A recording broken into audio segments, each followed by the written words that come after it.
हम पर जितनी भी जो है वो गोलाबारी की है अब तक सारी, सर कायद-ए-आज़म मोहम्मद अली जिन्ना रहमतुल्लाह अलैह की तस्वीर लगाई हुई है यहाँ पर।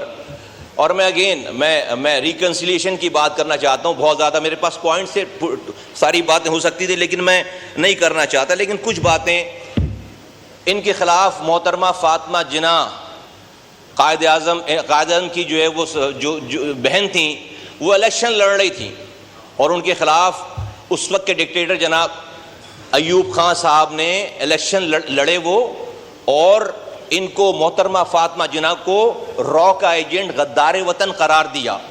और कायद-ए-आज़म मोहम्मद अली जिन्ना की वो बहन थी अयूब, ये बांग्लादेश के मुजीबुर रहमान, जिसको हमने गद्दार कह के बांग्लादेश अलग हो गया, वो मोहतरमा फ़ातिमा जिन्ना के साथ स्टेज पर खड़े होते थे और वो उनकी कैंपेन चलाते थे। और हमारे मुल्क में उस वक्त के डिक्टेटर ने उनको कायद-ए-आज़म की बहन को गद्दार करार दे दिया। तो तारीख तो ये कुछ कहती है, ये कुछ करती है। लेकिन शुक्रिया, सर प्लीज बस वाइंड अप करें प्लीज।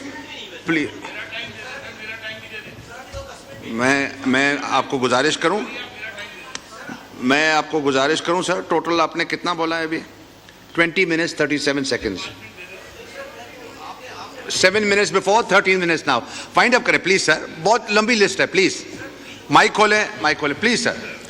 सर हमने इसी मुल्क में देखा, राना सनाउल्लाह की गाड़ी में हेरोइन डाल दी जाती है।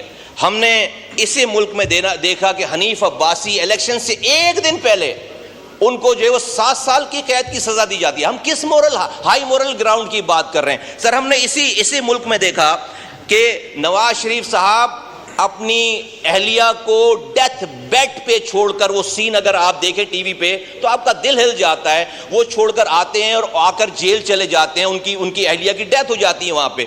तो हम किस हाई मोरल ग्राउंड की सर हम बात कर रहे हैं? मैं ये कहना चाहता हूं सर, हमने ये तकरीर सुनी है सर पीटीआई के बानी की, कि वो अमेरिका में खड़े होकर ये ऐलान कर रहे हैं कि मैं जाऊंगा तो नवाज शरीफ के बैरक से मैं एसी निकलवाऊंगा, मैं एयर कंडीशन निकलवाऊंगा। तो ये सब कुछ हो जाए। फिर ये जो फॉर्म 45, 47 की बात करते हैं, मैं सर इनसे पूछना चाहता हूं, आप कैसे निजाम को छोड़कर गए कि यहां पर फॉर्म 47 बन? आपके पास 4 सालों की हुकूमत थी, आपने क्यों नहीं रिफॉर्म्स किए कि कोई फॉर्म 45, 47 और नहीं बना सकता, ये आरटीएस खराब नहीं कर सकता? सर जब हमने 2018 में इलेक्शन लड़ा है, इनको तो फॉर्म 45 मिला, हमें फॉर्म 45 ही नहीं दिए। गन पॉइंट पे हमारे वोटों की गिनती नहीं की, कहा कि जाकर आरओ से जाकर रिजल्ट लो। 3 दिन तक कोहलू का अफगानिस्तान के बॉर्डर का रिजल्ट आ गया, लेकिन कराची का रिजल्ट नहीं आया।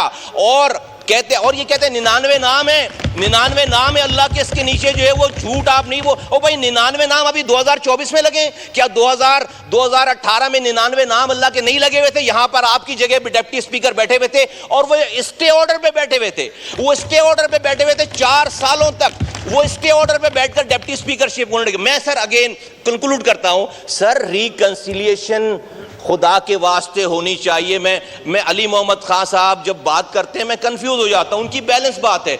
जब उनके दूसरे लीडरान बात करते हैं मैं अगेन कंफ्यूज हो जाता हूं। मैं समझता हूं शायद कि सर अली मोहम्मद खान साहब का जो लहजा है, जो उनकी अप्रोच है, इसी वजह से ना वो चेयरमैन बन रहे हैं अकाउंट कमेटी के, ना वो अपोजिशन लीडर बन रहे हैं। उनके पास कोई ओहदा नहीं, इनके यहाँ उसके ओहदे हैं। Thank you.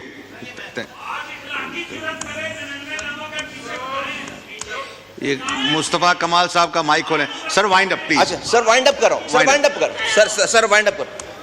वाइंड अप करो। सर ऐसा है कि देखें, आज अगर हम जो कर रहे हैं ना, 2029 का इलेक्शन भी ऐसे ही होगा जो आप चाहते हैं। आपने एक आर्मी चीफ अपनी मर्जी का लाने के लिए सारा तमाशा हुआ है। आपको अपनी सर यहां पर आर्मी चीफ को एक्सटेंशन दी गई इसी हॉल में बैठकर। आप कहते हैं कि भाई उनसे जो है वो आप कहते हैं कि न्यूट्रल हो जाओ। आप न्यूट्रल होने वालों को उस वक्त जानवर कहते थे। आप अपनी मर्जी की इंटरवेंशन चाहते हैं सर, आप अपनी मर्जी की, आप चाहते हैं कि एस्टेब्लिशमेंट इंटरवीन करे, लेकिन आपके लिए करे तो वो एस्टेब्लिशमेंट हलाल है। अगर वो इंटरवेंशन नहीं कर रही तो वो जो है थैंक यू सही है। पॉइंट आ गया पॉइंट आ गया बस। मुस्तफा साहब पॉइंट आ गया। मुस्तफा कमाल साहब का माइक खोलें। पर मैं ये कह रहा हूं कि सर अगर 2029 का इलेक्शन ठीक करना है, आए बैठें, हम ये रिफॉर्म्स करें कि ना कोई 45 बना सके, 47 बना सके, ना कोई आरटीएस सिस्टम को बंद करके, वरना आप यकीन करें जो आज आप ये कर रहे हैं, आप 2029 में भी यही काम कर रहे होंगे, फिर ये ठीक सारा मसला ठीक नहीं होगा।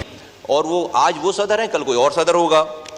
तो इस कुर्सी की इज्जत है ना, इस डोमेन की इज्जत है। और फिर बाहर निकल कर ये कहा गया कि आज हमने आसिफ अली जरदारी साहब को 21 तोपों की सलामी दी है।